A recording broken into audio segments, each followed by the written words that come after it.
Hi, my name's Phil. I like talking about politics, and in this video I like to discuss the news that the government seem to have abandoned any notion of carry-out checks for another year at least, probably more, with their latest statement that not only the checks on EU imports due next month are going to be delayed, but so too will the ones that are supposed to take place at the end of the year.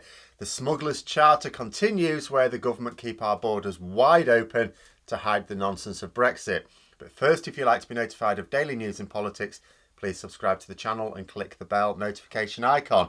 So, I'd already talked in the last week about how the government had delayed at the 11th hour the SPS checks due on, amongst other things, some food products next month. Make no mistake, this would have created the conditions for severe food shortages in the country. To explain why, we need to consider what would need to happen if we had applied those checks. So firstly, it would mean that the identified checks that EU countries were applying to our food exports at the start of 2021, you remember those? Some items weren't allowed through at all. And that caught some businesses out who didn't realise it. Well, there'd be EU businesses who may similarly be caught out. Some were allowed through, of course, if they had the right paperwork. But because the exporters weren't used to that paperwork, mistakes were made and the consignments held up. With some other exports, you were sort of allowed them through, but you're only allowed so much at a time. So again, some of it could go through and not all of it. Also, sometimes the delays in getting the checks done, even when everything was fine, you know, if the paperwork was correct and it was all fine, meant that some fresh food items still spoiled. The end result was a massive reduction in the amount of food products that we could export to the EU. And the EU had systems in place to actually carry out the checks. The reverse would have had all of the same problems, which in themselves would be bad enough when we've already got food shortages. That already would have tipped us over the edge. But we don't have the staff, we don't have the facilities, and we don't have the systems in place to actually manage. That would mean that our flow of EU imports would scale back to a trickle. Whereas EU customers of British products would be disappointed when the stuff wasn't getting through, but they would just go elsewhere in their massive market. We don't have the same luxury. There's nowhere else for us to turn to. The least of the impact would be that Christmas would be wiped out in spectacular fashion. Now, I would argue that there are more serious consequences, but those would be the ones that matter to Boris Johnson, or more specifically, the voters that Boris Johnson needs on side. Had these checks gone ahead, what has already been a poor recent polling for the Conservatives would turn into a rout. So very late on in the day, the government announced that these checks would not go ahead. There were supposed to be others next January as well. In fact, next January, we were supposed to be getting full Brexit checks in place. That was it. It was supposed to be all checks in place. The government have now announced that these also will be delayed until July 2022.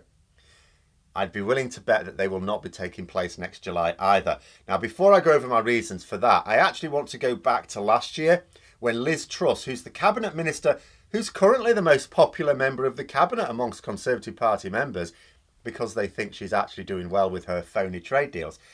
But she wrote a letter to the Chancellor Rishi Sunak and Michael Gove, who was the de facto Brexit minister at the time, before Johnson appointed the potato who negotiated the Brexit deals and now claims he doesn't understand what it all meant.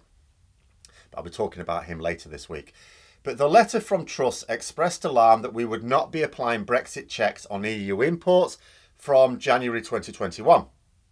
And she sought assurances that they would definitely all be in place by July 2021.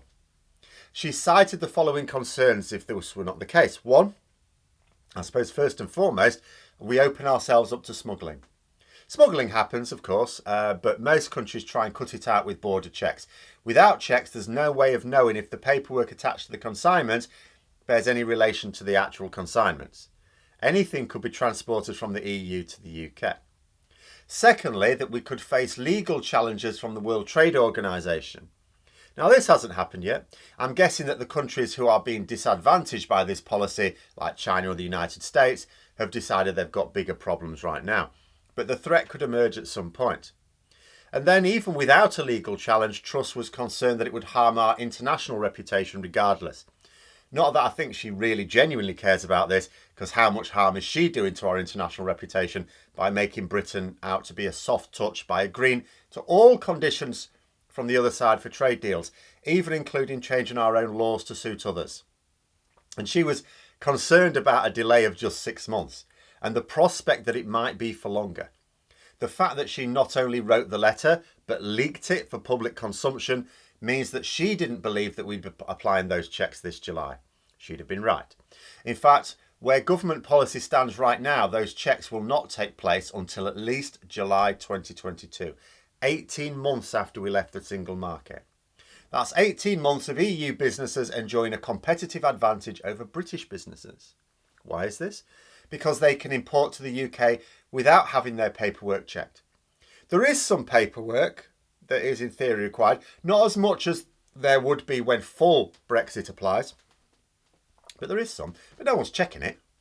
Might be wrong, might be missing entirely. Nobody knows or cares, but British exporters have to have all the right paperwork for their goods, and it will be checked. Even when it's correct, there'll be delays. It's no small irony that the very people who promised that Brexit would allow us to take control of our borders have flung them wide open. And in two ways. Firstly, we are not controlling the flow of goods into the country. Secondly, judging by the hysterical Tory press, you'd think the pretend migrant crisis has never been worse. So why would the alleged crisis be worse when we've taken back control? It's all a nonsense, of course. And I don't even believe that we'll be applying those checks next July either. And I've got 3 reasons for this. The first, crudest, simplest reason is that the government have already delayed these checks 3 times now. What is changing to make me think they'll actually stick to their new deadline? Are we progressing well with getting the staff, facilities and systems in place and we're just not quite ready yet? Not that I've seen. So I cannot see that our position will be fundamentally better next summer than it is now. So why wouldn't they just delay again when it comes to next summer? And the champagne corks will be popping in the EU again at another delay to the Brexit admin that nobody wants. The second reason is that July is actually a really bad time to suddenly apply a load of new customs procedures. January is actually the best time because trade is naturally lower at this time of year. So lower demand will mean that you can get through the genuine teething problems more easily. July usually means quite a lot of trade going on. The ports will be very busy and they will not cope nearly as well. And my final reason would be that the Conservatives are looking to go for an early election. Now, I've talked recently about how the word is that Conservative Party HQ are concerned at the reputational damage Brexit, as well as their general boobery, is doing to the party. They've been accelerating plans to be able to go for an early general election if they need to, as early as next year. Before the opposition sort themselves out and at a time when their chance of success is highest, even if it means losing a good chunk of that massive majority they've got right now. Once they have a rough date fixed in their mind for when they'd like to go to the polls, they will then do what they always do. Defer the implementation of any awkward policies until after the election. Indeed, if they're gearing up for an early general election, they will want to reduce expenditure as much as possible to make the books look a little better. That means they may even slow down their Brexit border preparations. Instead of spending money on facilities for SPS checks, they might spend it on jet skis to bully asylum seekers fleeing another failure of our foreign policy. When in campaign mode, the Conservatives spend on convincing people of pretend terrors hiding under the bed from which only they can save us, and of course chucking bungs to marginal constituencies to say, look how brilliant we're dealing with the economy, look, you've got all this new stuff, stick with us, we'll keep it coming. This means in completely ignoring the real terrors that face us, like a Conservative government, for example. So now I can't see that these checks ever been implemented unless either more powerful economies demand it, or they manage to win a decent majority in an early election, because maybe then they'll actually think to themselves, actually, do you know what, rush the checks through and hope the carnage blows over before the next election. And if they lose, they'll just leave it, the mess to the next government to sort out, who will hopefully do that by bringing us back into the customs union single market with all haste. But those are my thoughts. Let me know yours in the comments below. I hope you found the video interesting. If you did, don't forget to click the like button. And if you'd like to support the channel further, please also click the Patreon link for details. And until next time, I'll see you later.